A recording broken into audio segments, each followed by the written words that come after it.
Hi, and welcome to Spotlight On. I'm Xanthi Smith, and I'm taking over another session from our GM of Brand and Marketing, Trudy. The focus on this Spotlight On is security, and with me I have our Cloud Infrastructure and Security Solutions Specialist, Travis Hoult. Welcome. Thank you. Great to be here. In this edition, we're going to touch on the current cyber landscape and where organizations should focus their energies, leaning heavily into Travis's extensive cybersecurity background. In your opinion, what are the major cybersecurity trends we're seeing in 2024 in the Australian and New Zealand market specifically? Yeah, the Australian and New Zealand markets for 2024, it's been a bit of a different pivot from the previous years. We're seeing a lot more focus on zero trust architecture. And with the event of AI emerging in the market, we're starting to see people take a real internal look at how their data is stored within the organization. So security doesn't just necessarily mean the outer wall, it's also that internal vector, being our employees or staff seeing information that they shouldn't as well. So having a look with AI starts to scrape our information repositories, and from there we start to see that there's different things like SharePoint repositories that haven't been secured properly, file shares that don't have the right sets of permissions. So focusing in our internal data sets is where we've been really focusing. Do you think that that's a complex process and that's something that customers might find kind of daunting, or do you think that that's something straightforward that's easy to kind of tackle as a first sort of point when you're looking at AI security? So it's a yes and no answer.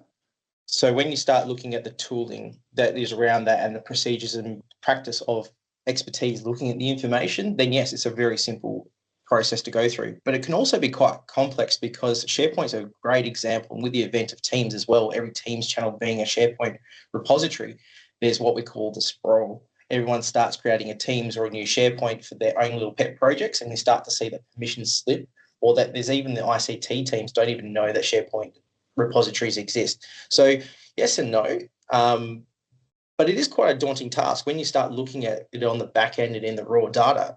There, you just see lines and lines of hyperlinks to different teams or SharePoint sites. You go, what's that for? Who's in there? So using the right tools and using the insights of professional people who do this all day, every day, it actually makes it a lot easier to be able to respond to that threat. What kinds of threats are most prevalent this year? Which ones do you think, if you had to rank them in priority order, which ones would you say this is what you've got to look at and pay attention to? I mean, I believe internal this year is probably the most prevalent. Data loss and data loss prevention should be at the forefront of everyone's mind at the moment, because we are seeing more people trying to egress data from organizations, whether that through be them not knowing that they're doing something that's not quite nefarious, to people who are getting that information extracted. A lot of these impersonation phishing attacks are to gain credentials to get into environments. And when you're in those environments, people are usually generally taking financial information. Different information like personal identifiable information, credit card details, financial details, all that kind of information is quite valuable out there. So a lot of that information, if it's not controlled or secured correctly, is what is very prevalent in going outside of our organizations. So it's a bit of an internal external mix. And with that, we have to have better responses and better understanding of that platform that we're on. So yeah, 2024 is, like I said before, that artificial intelligence emergence. So using such things as Copilot, Copilot sitting in there and looking at environments, that can cause, if those, like I said previously, the permissions are not set up correctly, people can start saying human resources, documentation, financial transactions. So it's very much the year of AI, and AI is not this big scary Skynet creature that's coming to get us. It's more of this: are we securing our data, and are we using legacy systems that haven't been reviewed for a while?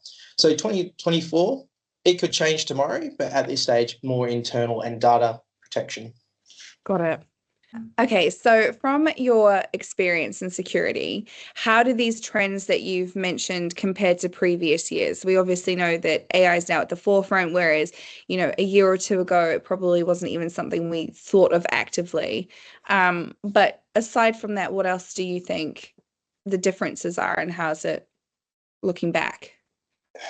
It's the smartness of the external vectors. So the phishing attempts and the attacks from the external of the organization has changed considerably. Gone are the days where you'd get infected through an email, or it still happens, it still exists, but gone are those days where that was our big threat. We're now having to worry about our people and phishing, malicious links. We have prime examples of, we have customers all the time, they've clicked on a link that looks well within the realms of being legitimate, and those phishing attacks have really become more sophisticated. And what we're seeing is that there is such, there's no difference. You're not seeing that false, weird spelt word anymore in an email to set off alarm bells. They are looking very legitimate and very authentic out there these days. So phishing attacks absolutely on the rise and improved. Ransomware attacks as well. Those have become more prevalent, but the way that they get in and infect the environment and hold you to ransom has changed significantly. And it all comes down to really the controls. We're having to be really more stringent and more focused on the procedures and controls that we have around our organizational environment. Some of those other things there is insider threats have just gone through the roof. A lot of the issues, and we've had a lot of public ones in Australia and New Zealand of hacks and data leaks and things like that, they've been due to insider threat. And sometimes it's malicious, sometimes it's not. Sometimes it's someone who's not followed a policy or a procedure, or the company didn't have a policy and procedure. And it goes back to my previous point about personal identifiable information in an organisation. And that's all about, are we securing that information appropriately from those basic maturity level controls? So aligning our organisations to something like the CIS framework or Essential 8 really empowers organisations to go, hey, we have a framework, we have some policies, we understand what we need to do, so therefore we can start to mitigate that risk. And that's what cybersecurity is all about, is we're always going to have a new threat, we're always going to be responding to a new threat, but at the same time, we need some guidance, we need that framework and those tools to really help us go against those emerging threats. So yeah, good old days of bad USB virus still exist, but that's not the prevalence anymore. What are some of the common mistakes you think organizations make in their cybersecurity efforts? It's a really varied question, that one, and it can be looked at some really easily. So you could look at it from the first stance of people. Are we training and educating our people adequately enough? Are we doing the right amount of phishing training? Are we doing the right type of training? A lot of people get very blind to the continual emails reminding us about things. So the training has to be a real right fit for everyone. It has to be also relevant to the organisation and the organisation's policies. So when you're educating your people in that awareness training program, we want to really not make them become blind to that kind of information. We want them to be more engaged. So small, short bite information sessions are really helpful, the occasional questionnaire or quiz. And then as you gradually train them up and you run a training simulation of phishing with them, you get lower and lower results over time. So that's really falls into this new category of human risk management. How do we manage the risk that is our people? And we've got to look at it from not a nefarious point of view. No one's out there purposely trying to be malicious in the work environment. You get the one or two that still exists, sadly, but it really is a matter of investing in our employees with a platform that supports them. I think one of the things that could happen, and I'd like your opinion, is when a customer or any organization has to review where they're at with security, do you think that there is a reluctance to really dig into where they're at and where they need to be, because people just feel like, if I dig into this, it's just going to be another cost on top of another cost, which is already difficult to justify when it comes down to, budget management, etc. Do you think that's part of the reason why people just kind of stick to the good old days, if you like? Yeah, it's a great question. It's a bit of what we deal with on the daily. So responding to that kind of customer is like, well, this doesn't really impact me. We've never been compromised. It really comes down to a couple of value statements. It's not a matter of if you're going to be compromised, it's when, unfortunately. That's the reality of it. Although a lot of people out there go, oh, we're not that an interesting organisation. People out there, everyone's interesting to these people. But it really comes down to, we start understanding the value statement of their business and their business model of what would a day without your systems look like? What would that cost you? Would you be able to do it? And quite often we get oh yeah, we'd be fine. We could just restore backups. We could do this, that, and the other, and we recover from compromise, and then we'll have some loss. But more often than not, when there's been a compromise, we find the cost of remediation from the incident outweighs the cost of the implementation of the solution at the start. So really going through that conversation and journey and saying, this is how we see the world, being specialists in this area and consulting people on the daily across multiple different industries.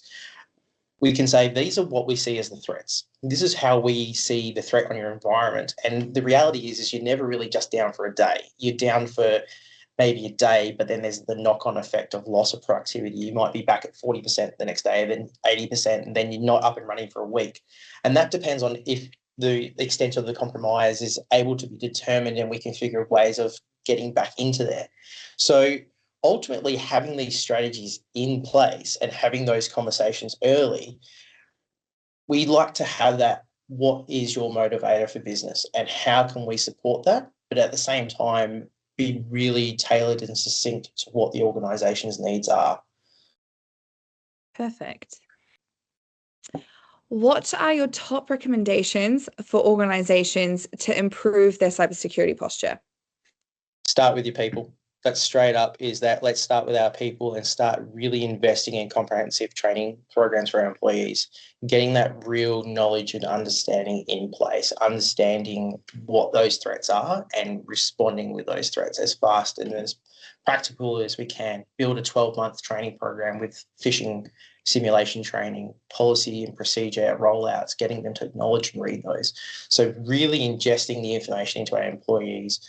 It's another real extent of when we start employees' environments, we do work health and safety inductions, but quite often not many organisations don't do cybersecurity and security as general inductions. So having in there a continual improvement and training program really, really helps against these cybersecurity threats. The next one is adopting a zero trust security model. I mean, zero trust has been around for a little while now, and understanding the impact of that in our environments and how that is. A lot of people don't like MFA because it becomes a hindrance to them to logging in. But that's the first and last line of defense in your organization.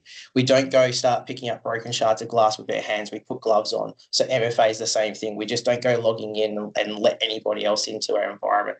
So having zero trust security model with things like positive identification of our employees, geo-blocking, global, deny everyone, only allow those people that we want into our organisations. It's a really great start. The next one really is getting back into that update, patch management and software. So are we regularly updating and managing our applications that are still getting an update? There's some applications out there that organisations that are running that haven't had a patch in 10 years.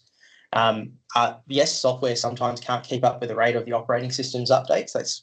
That's a prevalent issue, and that's why we at Fusion 5 are continually being busy as consultants working with our customers. But one of those things is that we need to really manage those applications there. And do we have a regular patch cadence? Do we have a production and non-production patching consideration? So how all that ecosystem of applications and patching work together really should be looking at the regular cadence of supporting those. So I think the final one really comes down to develop and test robust incident plans again. Really have a framework, a cybersecurity framework that the organisation is going to align to and do everything based on that. So if it's the CIS framework and having the maturity levels working through that, then we can definitely support organisations who go, what's maturity levels, what's CIS framework? But at the same time, having the information being digestible and then having that response plan. What happens if?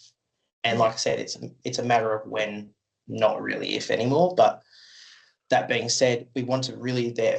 At Fusion 5, we run cybersecurity assessments for our customers. It is a service that you pay for, but it is a cost-effective service. And the whole purpose of this is for customers to figure out what's going on in their environment, how they stack ranking on that security maturity scale, and what can be done first and foremost to kind of remediate and improve their environment. So could you just take us through very high level, what is the cybersecurity assessment and what does it mean for customers and how is it sort of implemented and executed? Yeah, for sure. So the cybersecurity assessment is a great way of getting what the baseline is in an organisation. We see this as it could be done 2-3 times a year health check to see how we're tracking against the milestones. But basically, the CSAT stands for Cybersecurity Assessment Tool. And so we would work with the customer and implement the tool within their environment. So generally it's a virtual machine required inside their organization. And that's for multiple reasons. First of all, we never egress their data. So while this tool's in there and looking at all the SharePoint repositories, email, OneDrives, securities and permissions, the information stays within the customer's environment. That's the first awesome part of this, is that at no point does data egress their tenant. It stays in there the whole time. The other thing is data sovereignty as well. So if you're an Australian company, it stays in Australia. If you're a New Zealand company, it stays in New Zealand. Beautiful and perfect. The next part of it really is that when that tool sits there, we also provide the customer with a questionnaire, and it's to ask them what their perceptions are and how they feel and respond to different things. And that leans towards the CIS framework maturity levels. Ultimately, the tool will sit in the environment for a couple of weeks and see how the files are interacted with, and looks at the baseline security as well. And at the end of that, we get this report, all this raw data. And raw data is great, and we'll punch it out into a report, but it means nothing to anyone. It's just, unless you translate it and look at it from a subject matter expert lens, it's a lot of overwhelming information. That really refers back to your earlier question about, people not being willing, because cybersecurity can be very overwhelming in the information that comes out from any kind of report. So then we take the information and we align it against the CIS framework and against the full maturity levels. And you get this beautiful, and you'll be able to share the graphics, Anthony, is that you get these bubbles showing where you sit on one of those CIS controls against the control itself, the full maturity levels. So ultimately from there, it doesn't just stop at, hey, this is where you sit. We really do look at that, this is what you can immediately do. This is what you need to do. And this is the 30, 60, 90, 180 days, 2 years plan. It really gives this baseline for us to build a roadmap with you and to help you improve your environment where it's required. And sometimes you really score like no change required at all. Awesome. Tick. But sometimes there might be as easy as turning on a radio button or changing configuration immediately that allows you to improve that security environment. And it looks at some really good metrics, and tapping into that Microsoft 365 tenant, it looks at the licenses that are used, the utilization am I using the full amount of my Microsoft license here? Can I turn on more features? Or am I to a lower level SKU of Microsoft that I need to increase to be able to increase my security? So those are the things that we work with you on. And ultimately, at the end, you get a nice big summary saying, this is how your environment is reviewed against the controls. The other thing about the report is that it's really cost effective. Gone are the days where you have to spend tens of thousands of dollars to get a cybersecurity review and report done, because the tooling really has done that automation thing, and it leads into the AI part as well, is that let the tool do the job, let it compare against those things. And then we get also a report of how does that align against the Microsoft Secure Score. I mean, the Microsoft Secure Score is a bit of a goalpost moving. Some months you go up, some months you go down, depends on what the score is calculating in purview at the time. But what you get is this beautiful picture of how your organization sits within the cybersecurity footprint of the CIS framework and the 4 maturity levels. You touched on how this is a cost-effective exercise to run. There is also the perception, not just with Fusion 5, but any sort of vendor or managed service provider out there that's offering you the same thing. You run this assessment, it turns out a list of things that are wrong in my environment, and the bills are just going to stack up and up and up. How do we sort of help customers reduce the associated costs? I assume that we don't say, here's a report of everything that's wrong, you have to do it all right now. How do we sort of manage that? Yeah, it leads into that assessment. So like I said, we look at what you could immediately fix now. That's what we want to hear. That's what we all really want to hear. I have this license. What can I do with it? I can turn these buttons and features on, and bang, I have increased my security in minutes, light years ahead where I was a couple of minutes ago. And then there's what can I achieve in the next 30 days with what I've got? And then there's the discussion of, well, if you increase this Microsoft license, or if you put these kind of controls in, that's where you can get that maturity level growth. And it's about also in this process is understanding what's the objectives in cybersecurity that the organization wants to achieve. We all want a 10 out of 10. Trust me, like going through school, I always wanted 100% on my school exam.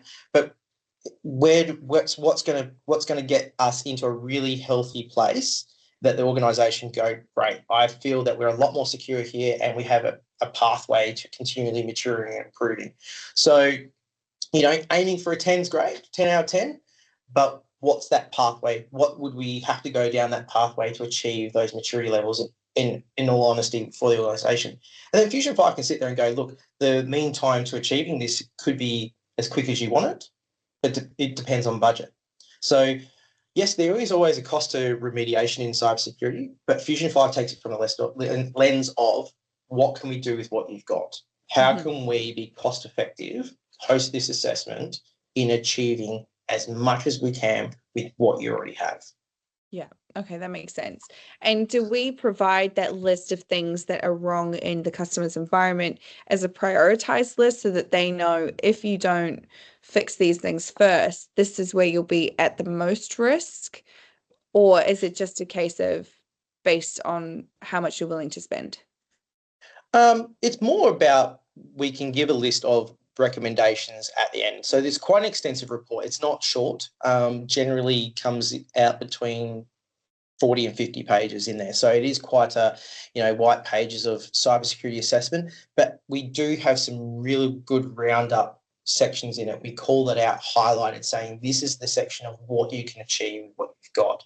So it's very much that it's not an extensive list that's confusing. It is in sections and areas. So for example, we could talk about SharePoint, which has been a bit of a conversation today.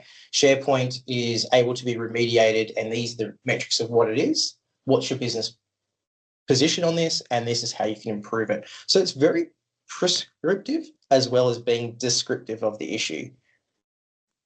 Thank you, Travis. It's been great speaking with you. And thanks to all of you for joining us for this security edition of Spotlight On. As always, if you have any questions or would like to discuss your cybersecurity needs, please do get in touch. We're here to help. See you on the next Spotlight On.